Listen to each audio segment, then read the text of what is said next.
নমস্কার বন্ধুরা, কেমন আছেন সবাই? টুলটুল দত্ত ব্লগেতে আপনাদের স্বাগত জানাচ্ছি।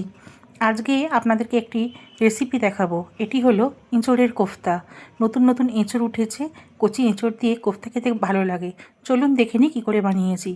এখানে দুটো আলু আর 500 গ্রামের মতন এঁচোড় আমি সিদ্ধ করে মেখে রেখে দিয়েছি। জাস্ট মেখে রেখা, সেদ্ধ করার সময় একটু হলুদ দিয়েছিলাম। এবার নুন দিয়ে দিলাম, এরপর সামান্য হলুদ দিয়ে দিলাম। এবার গরম মশলা, শাহি গরম মশলা দিয়ে দিলাম। এরপর ঘরে থাকা যে ভাজা মশলা আমরা আলুর দম কিংবা অন্য রান্নায় দিই সেটা দিলাম। একটু কর্নফ্লাওয়ার দিলাম যাতে বাইন্ডিংটা ভালো হয়। এগুলো সবই আমি আমার পরিমাণ মতন দিচ্ছি, আপনারা আপনাদের মতন বুঝে দেবেন। এখানে গণেশের বেসন আমি দিয়ে দিলাম। যা দেব একেবারেই দিয়ে দেবো, বারবার দিলে কিন্তু জিনিসটা খারাপ হয়ে যায়। এইটাতে আমি দুটো পেঁয়াজ, ঝাল অনুযায়ী বুঝে লঙ্কা, যেমন খাবেন, কয়েক কোয়া রসুন আমি দিয়ে ভালো করে চপ করে নিয়েছি এবং এগুলো দিয়ে ভালোভাবে আমি মেখে নেব। এই যে দেখছেন, ভালোভাবে মেখে নিয়ে রাখতে হবে। এটি আমি বল আকারে গড়ে ফ্রিজে রেখে দেবো। আগে চিনি দিতে ভুলে গেছিলাম, তাই একটু চিনিও দিয়ে দিলাম, তাতে স্বাদটা ব্যালেন্স হয়। আমি গোলা করে একটা দেখে নিলাম যে গোলাটা হচ্ছে কি না। এরপর আমি হাতটা ধুয়ে ভালোভাবে দেখে নেবো। চলুন তার আগে একটু মশলাটা করে নিই। এর বেসিক মশলা, অল্প তেল নিলাম কড়ার তেলটি গরম হলে কিছু মশলা আমি তৈরি করে নেব। ততক্ষণে মশলা ঠান্ডা হওয়ার সময় আমি কোফতাগুলো গড়ে নেব। এবার তেলেতে আমি জিরে ফোড়ন দিলাম। এবার কিছুটা গোটা গরম মশলা ফোড়ন দিয়ে দিলাম। ছাঁচি পেঁয়াজ, কয়েক কোয়া রসুন, কিছু টুকরো আদা ভালো করে এতে নেড়ে নেব কড়ায়। এটা নেড়ে এইটা যখন ঠান্ডা হবে এটাকে পেস্ট করে আমি আমি আমি রান্নাটা করব।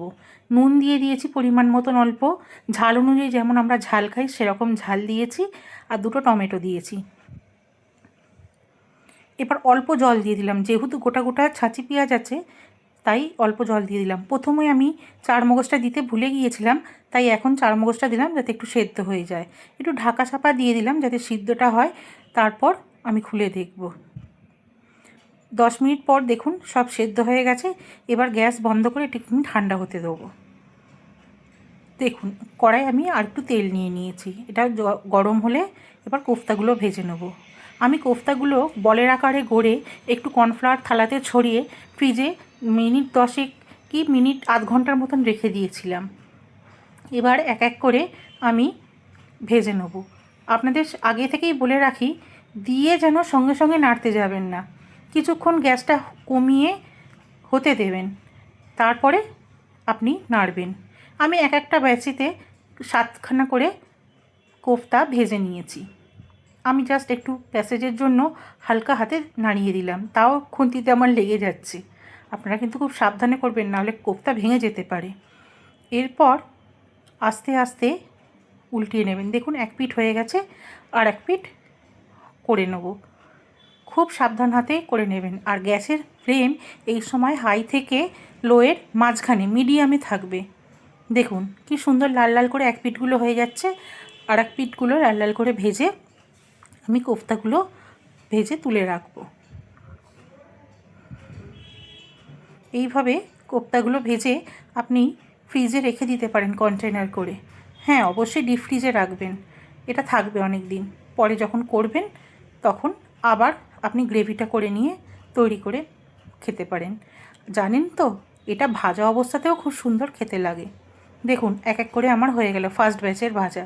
আমি এইভাবে সেকেন্ড খেপে ভাজা শুরু করে দিয়েছি।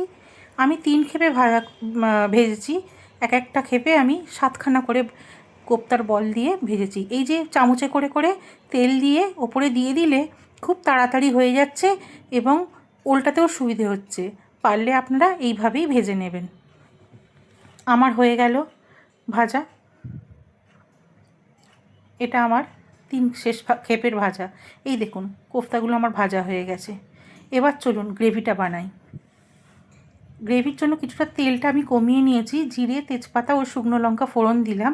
এবার ওই যে মশলাটা তৈরি করে রেখেছিলাম সেটা মিক্সিতে বেটে নিয়ে আমি ভালো করে কষিয়ে নেব। যদিও খুব একটা কষাবার প্রয়োজন হয় না, কারণ আগে থেকে ভেজে সেদ্ধ করে এবং বাটা আছে। পরিমাণ মতো নুন দেবো, বুঝে নুন দেবেন, কারণ আপনি মাখার সময়তেও নুন দিয়েছেন এবং মশলা পেঁয়াজেতেও ভাজার সময় নুন দিয়েছেন।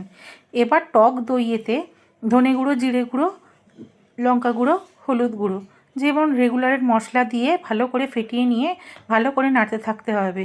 অনর্গল নাড়বেন, কারণ দই যাতে না ফেটে যায়। এর মাঝখানে বুঝলে আপনি একটু জল দেবেন, যেমন আমি মিক্সি ধোয়া জলটা দিয়েছি। মা, বলতে ভুলে গেছি। এবার দেখুন, আমি দিয়ে দিলাম শাহি গরম মশলা, একটু চিনি আর কসুরি মেথি। এবার দিয়ে ভালো করে নাড়িয়ে নেব। পরিমাণ মতন জল ঢেলে দেবো, দিয়ে ভালো করে ফুটিয়ে নেব। এবার ঘি দিয়ে দিলাম। ঘিটা দেওয়ার পর ভালোভাবে নাড়িয়ে কোফতাগুলো আমি ছেড়ে দেবো। দেখুন, কোফতা দিয়ে কিন্তু আমি ফোটাবো না, একেবারে পরিষ্কারভাবে বুঝে ফুটিয়ে নিয়ে তবে আমি কোফতাগুলো দেবো। আর যা কোফতা আমার হয়েছে, যা পরিমাণে আমি জল দিয়েছি, কোফতা অলরেডি জল টেনে নেবে, তখন এটা গাঢ় হয়ে যাবে। এবার ভালোভাবে কোফতাগুলোকে ডুবিয়ে ঢাকা চাপা দিয়ে রাখবো কিছুক্ষণের জন্য। 10 মিনিট পর খুলব। এই যে দেখুন, নামিয়ে নিয়েছি, কোফতাটা আমার রেডি। দুর্দান্ত স্বাদের এই কোফতা আপনারা একদিন করে দেখবেন, আশা করি ভালো লাগবে। ভালো লাগলে লাইক, শেয়ার অ্যান্ড সাবস্ক্রাইব করবেন। আজ আসি, বাই।